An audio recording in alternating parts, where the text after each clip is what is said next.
We might move to Louise Koelmeyer, occupational therapist and lymphedema risk management. Lymphedema is a major part of breast surgery, as everyone knows. There is it's an advancing field, and not much we know about as a medical professional, so I'm glad we have someone who is a specialist to educate us about it. Welcome.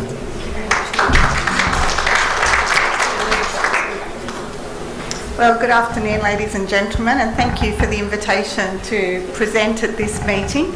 I work at Macquarie University, and I'm a lymphedema therapist and have been working particularly in breast cancer lymphedema for almost 30 years. And in that time, lymphedema has definitely changed, just like breast cancer has changed. So what I want to share with you this afternoon is what we do at Macquarie University, what is the current guidelines and information about lymphedema, how do we assess lymphedema, and how do we manage lymphedema. So the program that I work at is called the ALERT program, the Australian Lymphedema Education, Research and Treatment Program, and we're based within the Faculty of Medicine and Health Sciences at Macquarie University. We have a 3-armed program where we're involved in running education programs for health professionals to become specialist lymphedema therapists. We're involved in research, both local and international research studies that are funded externally in breast cancer-related lymphedema. And we also have 3 treatment clinics. We have a diagnostic clinic where we have access to state-of-the-art imaging and medical specialists.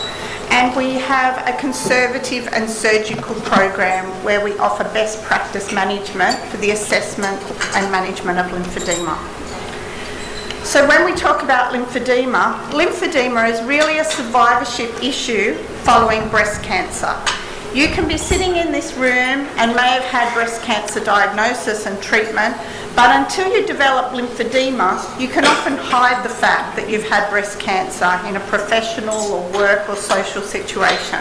But as many of you would know, the most research-based effective treatment for lymphedema is wearing compression therapy, a compression garment on the arm. So as soon as you put this sleeve on, often you can't fit into normal clothes, like a normal jacket like I might be wearing, or you can't carry your bag, or people say, what happened to your arm? And for that individual woman, she's got to decide, do I let them know that I've had breast cancer, when often they want to keep that quite private and personal. So lymphedema, although the risk might be reducing with the less number of axillary dissection surgeries happening these days, it's often that daily reminder of the fact that they've had breast cancer.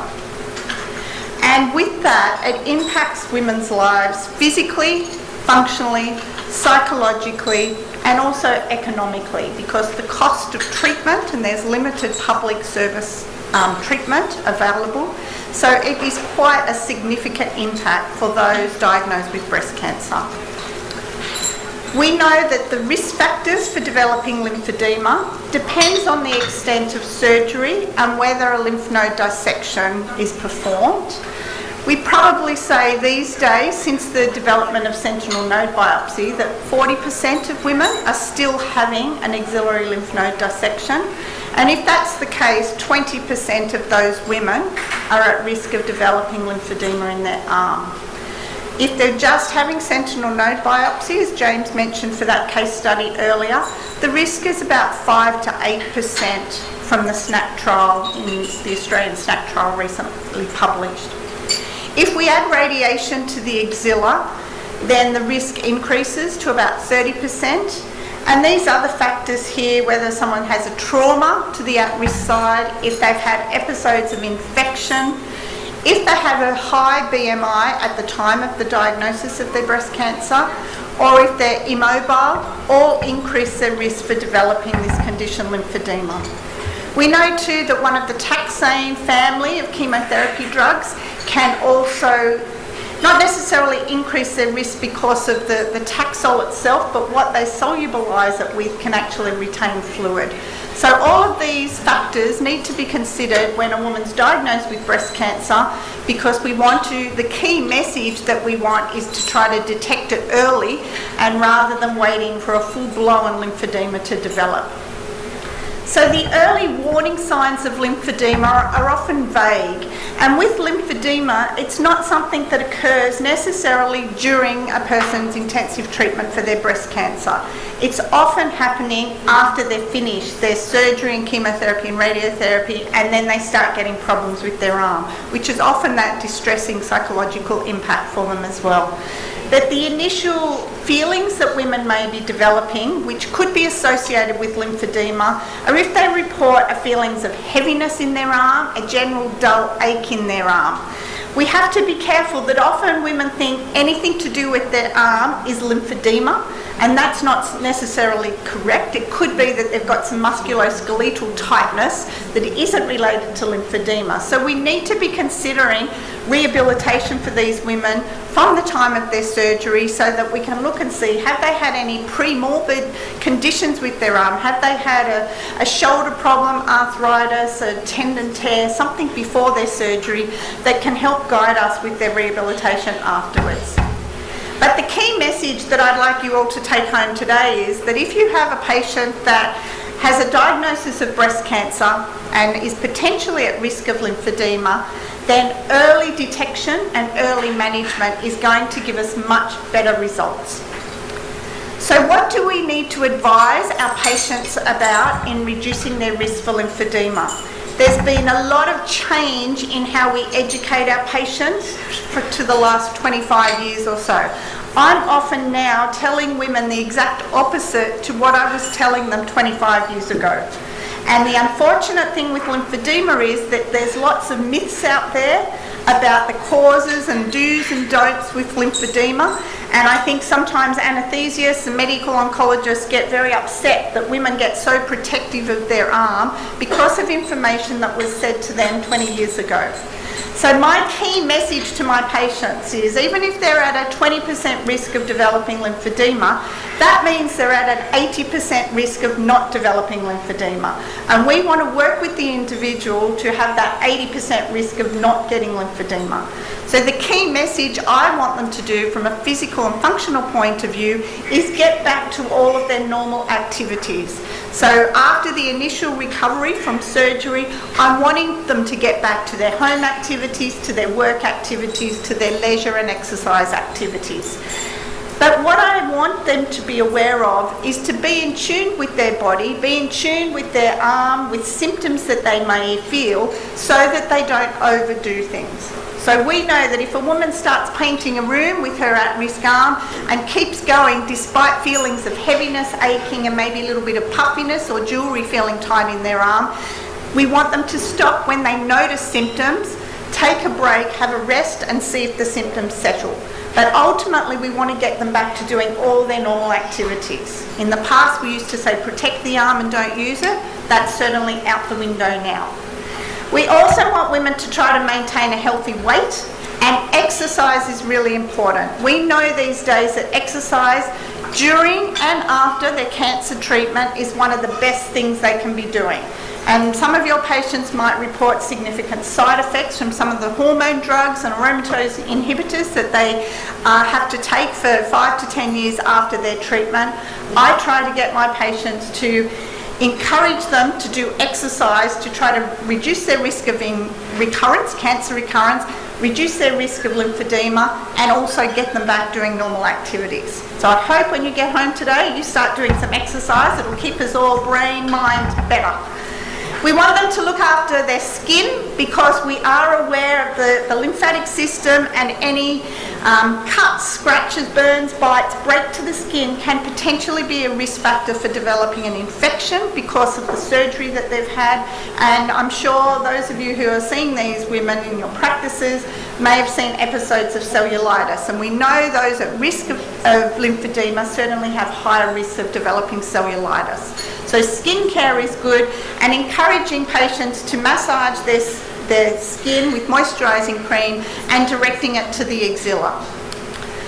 We want them to do whatever exercise they like doing.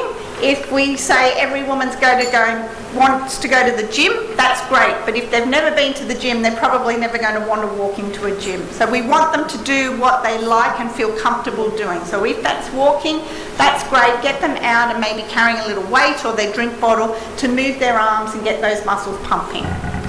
If they're travelling long distances by air or car and they're at risk of lymphedema, we do recommend that they wear a compression garment for at risk to try to reduce any changes with the cabin pressure on a long distance travel. We don't necessarily think it's the long distance travel. The evidence is quite minimal in that regard. However, sometimes we've had women who have gone on a long distance holiday and they've come back and they said, oh, my arm's swollen.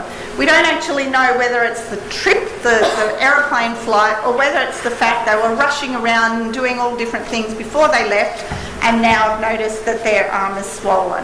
But we do recommend a compression sleeve that's properly fitted. Now, it's really important in lymphedema that we try to pick this up early. And previously, there were 3 known stages of lymphedema. Stage 1, which we considered mild lymphedema. Stage 2 was moderate. And stage 3 was severe. And I'm sure you've all seen cases of clinical lymphedema, stage 1, 2 or 3. However, now we know that there's actually a new stage. Well, it's been documented internationally for some time, but it's now stage 0. It comes before stage 1 and is known as subclinical lymphedema. And this is where our tape measure that we might use to measure the arms and compare a difference between the at-risk and the non-at-risk arm. There's no difference with the tape measure. At stage 0, this is where the feelings of heaviness and an ache in the arm start to become relevant, and we can actually detect this through technology known as bioimpedance spectroscopy. And this technology can detect changes or increases in extracellular fluid comparing the 2 limbs. And it's a change in extracellular fluid that is showing us someone is developing subclinical lymphedema. And the research internationally is showing us that if we can pick up subclinical lymphedema and treat it early, then we can prevent the progression to clinical lymphedema. And this has been the biggest change in my practice in the last 10 years. No longer am I seeing as many women who are developing big fat arms after axillary surgery. We're picking it up early in the subclinical phase and trying to prevent it from going to the clinical stage. And we do this through what we call a prospective surveillance and early intervention model of care in breast cancer rehabilitation. Now, what this involves is we're aiming to detect stage 0 subclinical lymphedema. It's not visible to the eye. We monitor every 3 to 6 months using bioimpedance spectroscopy, which should be sitting in every cancer centre. It's my goal that every woman at risk of lymphedema should have access to this monitoring to try to avoid the development of clinical lymphedema. This is what the technology looks like. You stand on it, it's like a set of scales, and it measures the fluid in the arm. If someone picks up a change in extracellular fluid, the recommended early intervention is wearing a compression sleeve for 10 to 12 hours a day for 4 to 6 weeks to try to reduce that risk. And the studies internationally are showing that this actually happens. So there's a whole lot of treatments that we can do for clinical lymphedema. The goal today is to pick up early subclinical lymphedema, and certainly our program at Macquarie University is doing latest research. We're involved in an international study that is really leading the way in the diagnosis and hopefully prevention of this clinical lymphedema in the future. So thank you for your attention.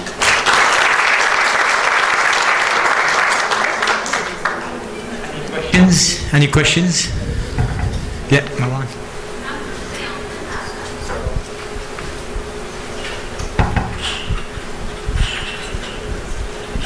Thank you.